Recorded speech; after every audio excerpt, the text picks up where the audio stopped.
Voici Amy. Elle a 20 ans. Et comme toute personne de son âge, elle est étudiante. Un beau matin, alors qu'elle range sa tasse de café fraîchement bu, elle a une prémonition. Une vision qui va changer sa vie. Oh putain, je vais devenir une star.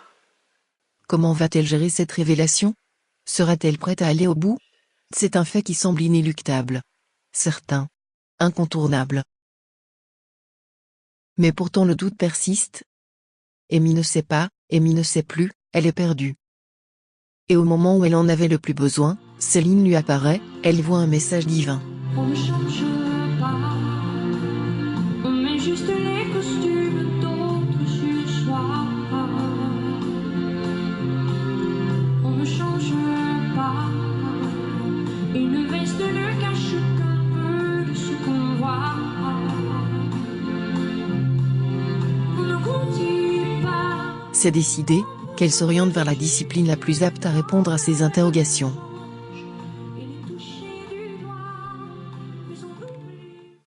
Irma excelle dans son domaine. Il ne fait aucun doute qu'elle sera en mesure de l'éclairer sur cette prémonition. Je vois, je vois des paillettes. Beaucoup de paillettes. Irma confirme instantanément ce qu'Amy avait pressenti. Amy est désormais sûre, le sentiment d'être unique, qu'elle avait toujours ressenti s'avère vrai. Elle est comblée. Elle a des étoiles plein les yeux. En attendant que sa gloire certaine ne se présente, elle veut vivre pleinement ce qu'elle considère être le début de sa vie. Si Amy veut devenir une star, elle se doit de changer de mode de vie.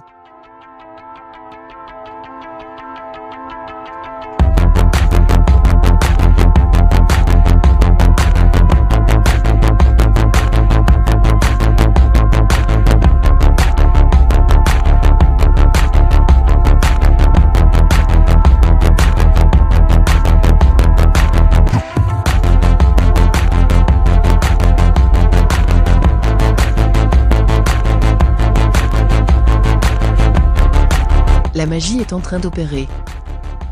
C'est le début de sa victoire. Elle a des images en tête. Dans cette émancipation, un drame survient. Amy se rend compte que son actuel petit ami ne peut plus partager sa vie avec elle. Il ne comprend pas ses nouvelles vocations. Elle se vexe. C'est la fin d'une relation très forte. Ils s'énervent l'un l'autre, empêchant toute possibilité de réconciliation. Avant de partir, il récupère quelques-unes de ses affaires. Elle sait que ses efforts ne sont vains. Bien que très jeune, elle sent en elle beaucoup de potentiel. Amy ne doit pas manquer le début de sa carrière. Elle doit découvrir son talent caché. Petite, elle s'imaginait devenir une artiste peintre de grande renommée internationale. Elle se voyait s'exposer à New York, Tokyo, Londres. Non mécontente de ce qu'elle pourrait apporter à la discipline, elle se décide à y renoncer. Ça ne lui convient pas. Elle préférerait ne pas avoir à se salir les mains. Surprise. Un agent l'a appelée. Il veut lui faire passer un casting. Malheureusement. Elle se rend compte très vite qu'il n'est pas à la hauteur, il ne voit pas assez grand. Sans se décourager, elle s'essaye comme mannequin. Mais loin d'elle l'idée de poser comme porte-manteau dans les magazines. Elle veut s'en servir de tremplin pour accéder au monde si étincelle de la musique.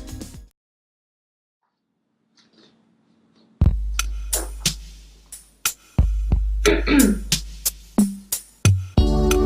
compris tous les mots, j'ai bien compris, merci.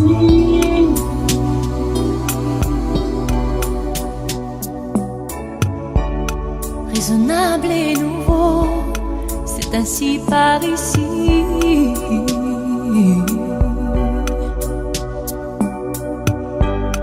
Que les choses ont changé, que les fleurs ont fané, que le temps d'avant, c'était le temps d'avant. Dans ses yeux, on y voit des étincelles et des flashs. Elle s'y voit. Tout ce qu'elle imagine, on pourrait en faire un film. Elle va briller comme une étoile, briller dans le noir, faire preuve de talent, faire danser les gens. Elle veut être sophistiquée, calibrée en surface, précisément, pour se donner un peu plus de classe. Comme une histoire qu'elle aurait inventée, pour ne jamais se dévoiler.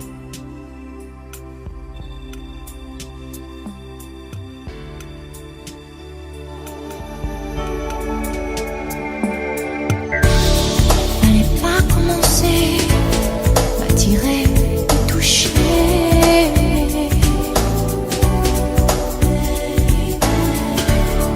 Fallait pas t'en donner, moi je sais pas jouer.